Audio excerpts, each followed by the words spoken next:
Welcome to PathPulse, Pathology Innovators in Action, your go-to podcast for practical and implemented digital pathology insights. Welcome to the PathPulse, Pathology Innovators in Action podcast. This podcast showcases the pioneers, innovators, and movers and shakers who are transforming digital pathology from theory into practical, implemented, and viable solutions. I'm James Thackeray, chairman of the Digital Diagnostic Summit and chief commercial officer at Lumea. And in today's episode, we will be exploring leading reasons to choose digital pathology aside from artificial intelligence. So our guest today is Andy Ivie. I'm really excited to have Andy on the show, and not only a colleague, but a friend. Andy, why don't you introduce yourself and give us a little bit of your background? Yeah, hi, James. It's been a long time. I started out as a software developer with a focus on security and web applications. And then I met Dr. Matt Levitt and Dr. Mark Evans through a mutual acquaintance, a friend. And we started talking about things that we could do in the healthcare space. And I got to understand Matt and Dr. Levitt's vision of what he wanted to do. We built a prototype that turned into what is now Lumea's BiopsyLink LIS. And then Matt bought a very early Aperio scanner that was as big as a room. Kind of reminds me of the early days of computers where they show a forklift bringing your computer in, and now we have our phones. Kind of similar to the evolution of digital pathology scanners and technology in general. But we started working with that original scanner, building a web-based viewer that we could use for looking at the whole slide images remotely. And then we brought in a team of people who were focused on AI, the web development, the whole slide image pipeline, and just digital pathology in general. And then kind of where we are today. So that journey's taken about 12 years to where we are now. A lot of the technologies we're using today are still based off those kind of original prototypes and early designs that myself and the team put together. So we've had a lot of experience with digital pathology and these whole slide image management systems. But it's also changing very fast even today. So trying to keep up and be at the forefront of it. I love it. 12 years. And I was thinking 12 years in digital pathology, specifically around the software that's associated with digital pathology. That's a long time. It's got to be as long as almost anyone, as much as you look like you're 12. It's crazy that you've been doing this that long. Tell me, just, I guess, high level, what are some of the major changes you've seen in that 12-year evolution of where we are today? And like you said, I know it's changing fast even today, but what are some of the highlights if you were to just take us, through that journey a little bit? What are some of the highlights that you would emphasize during those last 12 years? Yeah, I mean, there's so many. I maybe start on the scanner side, where the scanners have gotten smaller and more reliable.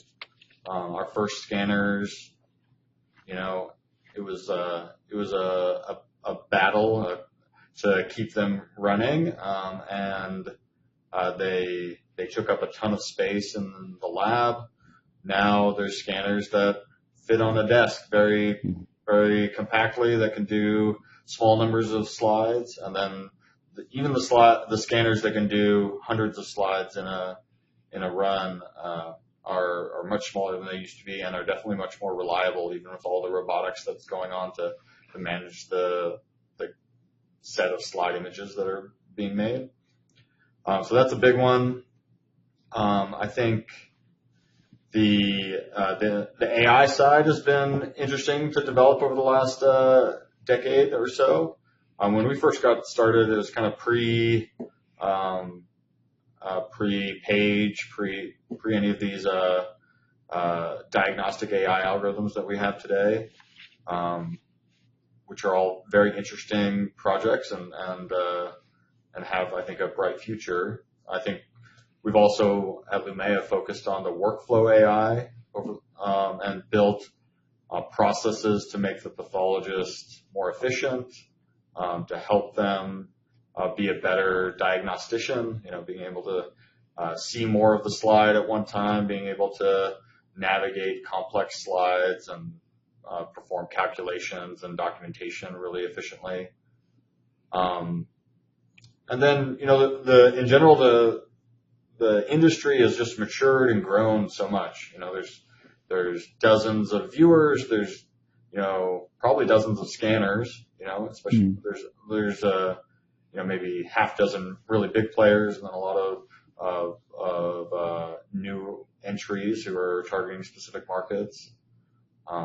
So yeah, it's just much more mature, much less of the old scanner in the corner or in the basement, and now these machines that are very efficient and these software products that are very refined that are driving high volume workflows and really replacing a lot of the glass process for most anatomic pathology.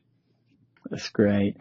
What about, a lot of it, it seemed like early on, and still is, I don't want to minimize it, but a lot of complexity around tying all these things together. So kind of the integration side of it, what integration and storage and uploading and what have you seen as an evolution in that? I know it feels like, I know intimately what your team has figured out, but, maybe just highlight on a few of that evolution. Yeah. And there's still some of this, today, like most technologies, you kind of get something that maybe works for a particular use case and stick with it, even if the industry has advanced beyond it. But, most of the early viewers and, use cases were built around having the whole slide image available on the computer that you're looking at it on. So your viewer is actually just an application that's running on your computer, looking at a local directory or one that's connected over a local network, at image files that are, gigabyte plus. And a lot was done to move those files around a hospital or large group network to try and make that efficient. But you're still kind of practicing digital pathology at your desk, on your local network, and using a lot of times a desktop computer to view those images. Where now most digital pathology, I feel like, is done through cloud-based web applications that are streaming sections of the image over the internet very efficiently, which allows pathologists to go in and work from their desk if they want to, or are able to, and also be very efficient working from home or on the road if that better fits their work that day, or maybe even full time. So that's a pretty big difference in the way the expectations of a pathologist who's operating digitally. No longer are they necessarily tethered to a desk. If they have the right solution, they can go anywhere. I love it. I recently read an article that you wrote about the rationale of going digital, but maybe it's not. What are the other factors of going digital outside of artificial intelligence use? Because I do think when we think of digital pathology, often a very high primary driver is to get to artificial intelligence at some point in this evolution, right? But I loved you highlighted a number of things outside of that I think are equally as important that maybe sometimes get forgotten, in this quest to go digital. Tell us about that. Tell us about some of that. Sure. Yeah, AI obviously has a very strong voice in the digital pathology community right now, and is doing some really interesting things. At the same time, there are people who are hesitant about incorporating AI into their workflow for many reasons, and are kind of lumping that together with maybe a hesitancy to go digital. And digital really has its own set of value propositions that are maybe enhanced by AI, but are also independent. We were talking about being able to diagnose anywhere. That's a huge component of it. There's several other that I go through in that article where even being able to view more of the slide at one time. Also, a lot of pathology residents are trained digitally, have a lot of experience being digital, and so there's this new wave of pathologists that are digital first in their approach to pathology, and for groups that want to have the ability to hire new pathologists, having support for that is really important. I don't want to kind of recreate the whole article right now, but give you something to look forward to if you have a chance to read it. But yeah, logistically in the lab, a lot of things are simpler if you have a digital process. I guess there's the expense side of getting a scanner and an IMS and viewer partner, but it can really accelerate the time, the turnaround times. It can really make really reduce your costs around logistics and moving glass around. Even like people, I think, naturally know you're not going to be shipping slides around to pathologists, but also just the logistics of filing and tracking your blocks and slides can be much more simple if they never leave the building, never leave the lab, and can be filed immediately without having to be recollected and sorted down the road, and waiting for stuff to come back and trying to get them all lined up linearly. Like you can file immediately for compliance and for later retrieval, and know that the digital is already out and distributed. So those are some of the reasons that I highlight in that article. That's great. I was thinking, I know you highlight this in the article, and I don't want to just rehash the entire article, but I do think people often are wondering, okay, with the cost of going digital, because there obviously is an upfront cost. I don't think anybody's denying that it takes an investment into it. But the workflow for the pathologist changes so significantly. And I was thinking, I saw some recent enhancements your team has made to pathology workflow of cases. I don't know if that's the best way to term it, but talk about that just a little bit. Would you just what that does if you're a big pathology group, and what that could potentially do for that group and efficiencies there? Yeah. Yeah, one of the things we focused on is building these flexible work lists that pathologists can use and configure their own way.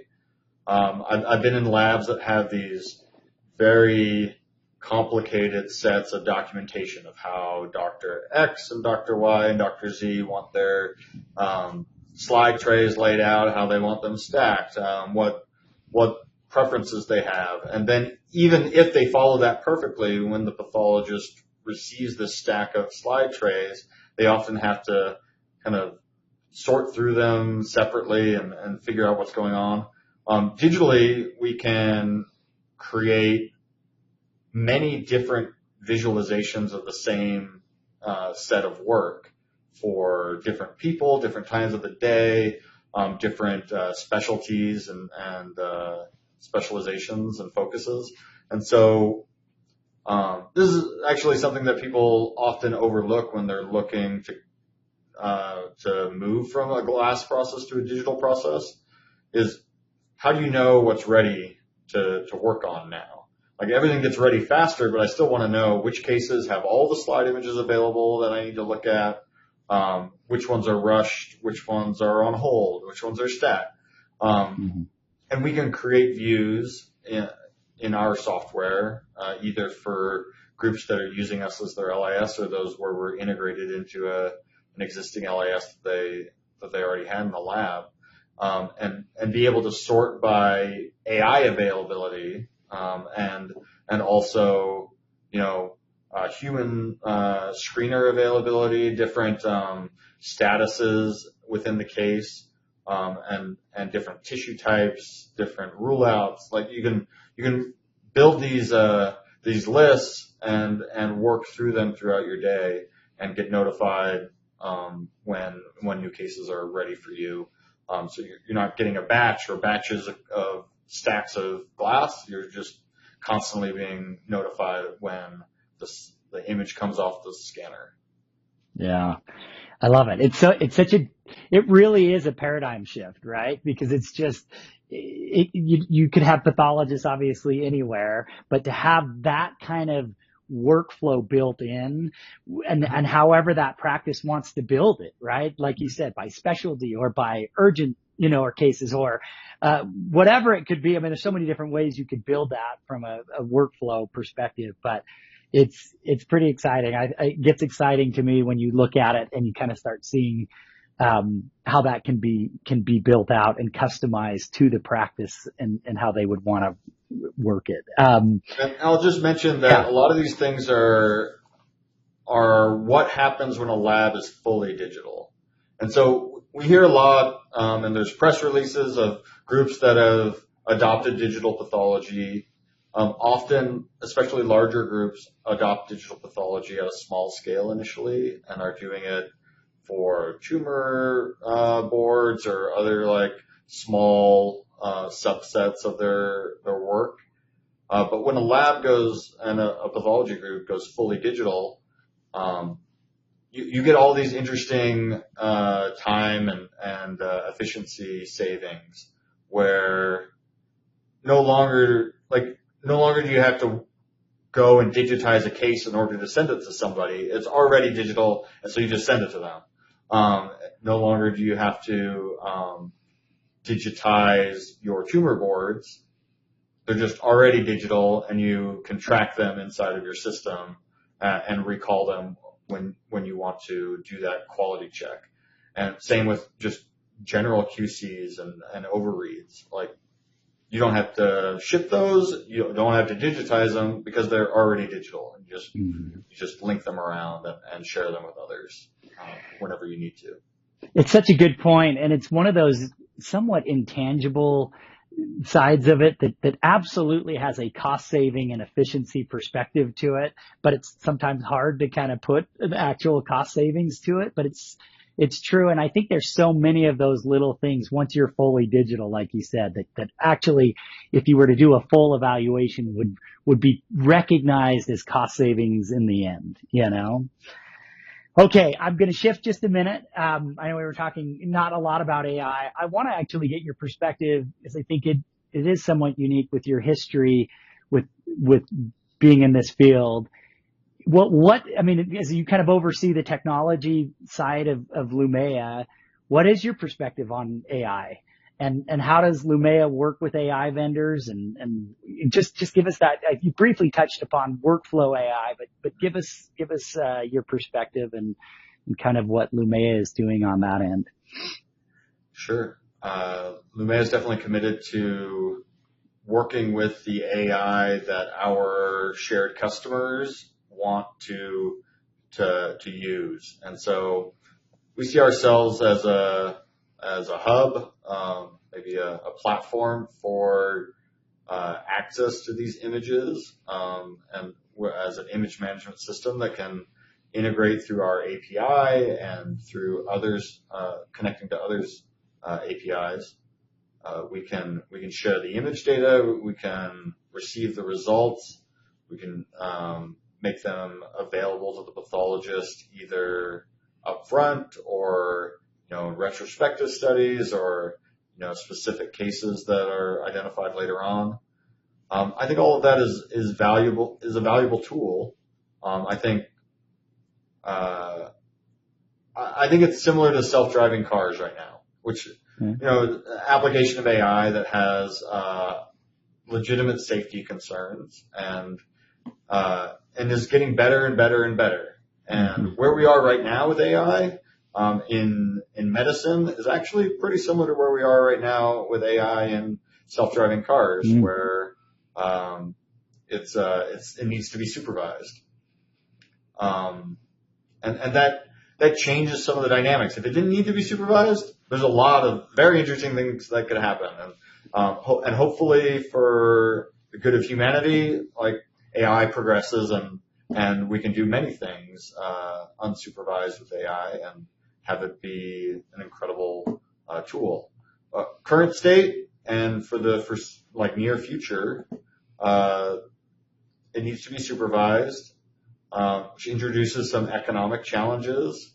In general, these algorithms aren't reimbursed, and take some time to review. And so pathologists have to evaluate that and weigh it against, the potential benefits to the patient and to the practice and to the liability. So there's a lot of careful consideration that has to go into adopting AI as a tool for a pathologist. And there's plenty of cases where it's a great addition and where people are using it very effectively. I would say digital pathology and moving away from the glass and the microscope is much further along from a safety and efficacy and equivalence to the kind of predated process, where AI, I don't think there's anybody who would say diagnostic AI is ready to replace a pathologist. No. That may be a long-term goal there. I think it's, ready and available to help a pathologist, where digital pathology, I think is ready to replace the microscope. There's maybe some specific cases of different polarities and things that the current scanners can't do effectively in a one pass and then save it for later. Things that are maybe a little bit more fiddly that require different solutions, maybe even a virtual microscope where it's being accessed remotely, but you still don't have to have a microscope directly on your desk. So there's some edge cases like that maybe there's still a case for glass at the desk. But for the vast majority of anatomic pathology, digital pathology is there to replace the microscope and is ready for it. And it takes some investment and some planning, but it works and it's effective. In many ways, it's better, and in many ways, it's equivalent. In some ways, it has some drawbacks that have to be understood and worked around. But it's a mature technology that's ready for pathologists to use. That's great perspective. I appreciate that. Okay, I have one last question. So if you were to, without divulging IP, which I know you wouldn't, if you just highlight, this is a chance to brag for a minute, and maybe it's more bragging for your team.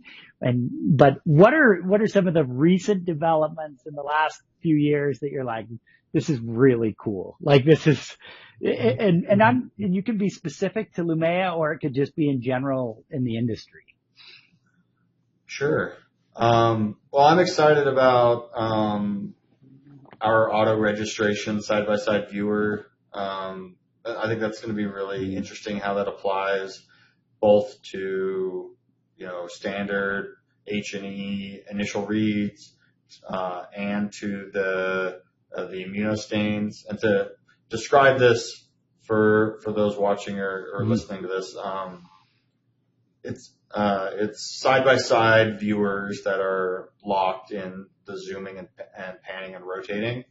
But we use a in-block fiducial that gets cut and is consistent between different sections of the block on the slide. That allows us to very accurately align. We call this DX align. It aligns these images side by side so that you can zoom in to a particular part of the tissue that you're looking at and see it across multiple levels of the H&E and also across multiple levels of additional stains. And I think that's going to have really interesting impact on pathologist efficiency and their ability to instead of having to like remember all the tissue they saw on the other level, be able to see it side by side, or on the other stain, be able to see it side by side. I also think it has some interesting applications in the development of AI and the improvement of AI, being able to have a human annotate once and get many copies of that data across multiple levels and across multiple stains for training. I think will be an interesting application of that. But yeah, that one's pretty interesting from a new technology perspective. And then while maybe keeping some of the secret sauce secret, I would say some of the advancements that are kind of maybe unsexy on the back end to make the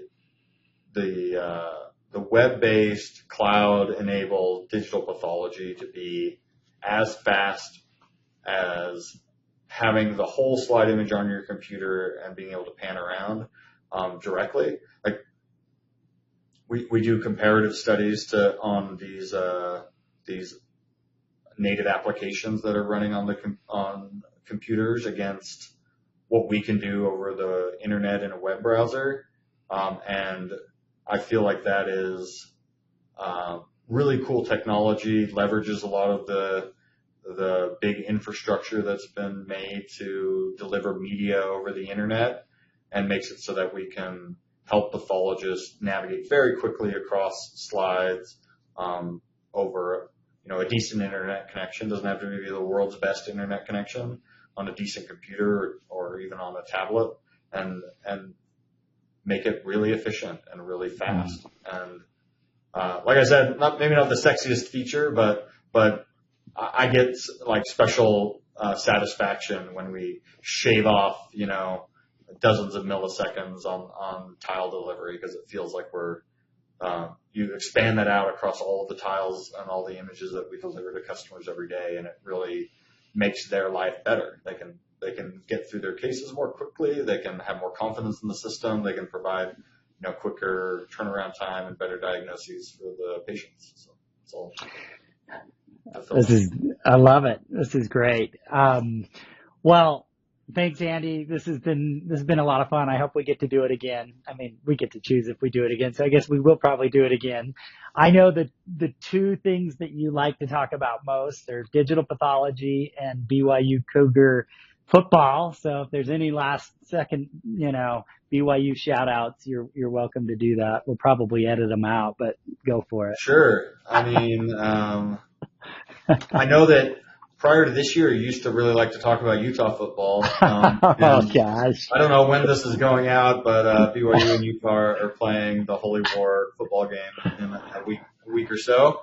I hope you're sad then, but if you need any shoulder to cry on, you can come cry on my shoulder. I'll probably be wearing this shirt then also. And hey, look at that. What good timing. Happy to rep the Y, and go Cougs.